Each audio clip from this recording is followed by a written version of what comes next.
So imagine you are looking at an early stage startup. The founders have poured, blood, sweat, and tears into getting it off the ground. Right, the classic hustle. Exactly. But the second it starts finding success, the infighting begins. Oh yeah, everyone wants the credit. Factions form, and the whole thing threatens to just tear itself apart from the inside. Well, today we are taking a deep dive into a stack of notes and reflections you sent us on an ancient text, 1 Corinthians chapter 3. Yeah, and our mission here is to explore how this letter offers a pretty radical solution to that exact modern problem. I mean, tribalism, division, and just that human obsession with taking credit. It really is wild how a community in Corinth, like 2,000 years ago, was dealing with the exact same toxic infighting we see in offices today. It is, and the sources highlight how the Apostle Paul diagnosed this issue. And he really does not pull his punches here. No, he really doesn't. He looks at these competing factions, people arguing over whether they are on Team Paul or Team Apollos, and he literally calls them infants in Christ. Which is brutal. It is. He says they can only handle milk, not solid food. Wait, hold on though. Calling adults infants just because they formed factions feels a bit harsh, right? You think so? Well, yeah, I mean, isn't picking a side and following a specific leader just how humans organize themselves efficiently?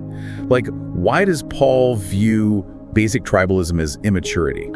Because it reveals what is actually driving them. Okay, unpack that a bit. The text points out that as long as people operate on their baser instincts, what the source calls their fleshly or sinful human nature, things like ego and jealousy are just going to win out. And the need for status, obviously. Exactly. The Corinthians thought they were being super sophisticated by aligning with elite thinkers, but Paul is basically saying, no, this impulse to divide and conquer is not advanced culture. It is just raw human nature defaulting to self-preservation. Right. So all our societal progress hasn't actually fixed the underlying hardware. Civilization does not cure division.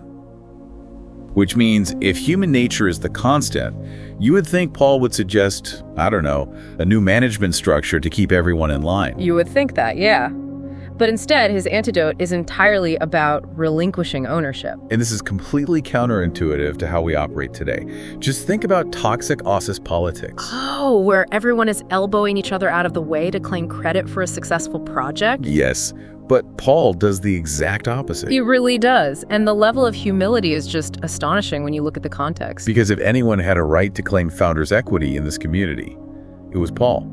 100%. He spent a year and a half in Corinth laying the foundation. He worked with his own hands to support himself. He faced severe opposition too. Yeah, even getting dragged into the local courts. So he essentially bootstrapped the whole operation, fought off the early lawsuits, and still refused to put his name on the door. Right. He claims zero equity. He simply tells them, I planted, Apollos watered, but God gave the growth. He completely removes himself from the center of the story. He insists the community is not a human achievement. It is God's building. Neither the one who plants nor the one who waters is anything. Which completely diffuses that human-centered conflict. Because you stop fighting over who owns the building when you realize it belongs to someone else entirely. It forces a total shift in perspective. And since God owns the building, we have to look very carefully at how we are adding to it. Right, the building materials. Exactly. Paul warns that people can build on this foundation using different materials. Gold, silver, and precious stones on one hand, or wood, hay, and straw on the other.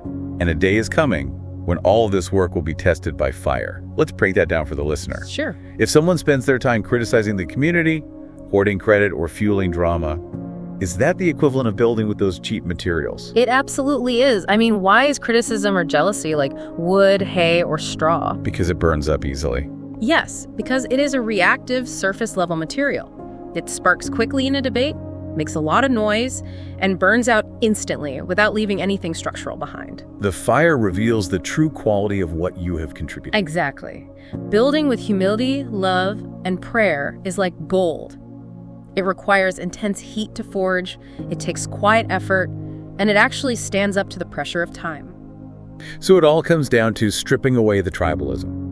We have to move from acting on those baser instincts to acknowledging ultimate ownership lies elsewhere. Right, choosing to build with integrity instead of ego. Which forces us to evaluate our own daily habits. Are we building something lasting, or are we just throwing straw on the fire? And that leaves you with this to ponder.